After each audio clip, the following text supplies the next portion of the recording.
আসসালামু আলাইকুম। আজকে রান্না করা হয়েছে গরু মাংস আলু দিয়ে, মজার একটা রেসিপি।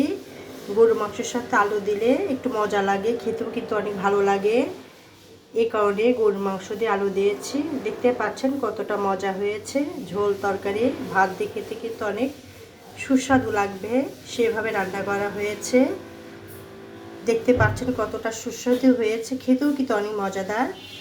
যদি রান্নার রেসিপিটা ভালো লেগে থাকে তাহলে লাইক কমেন্ট করবেন। আল্লাহ হাফেজ।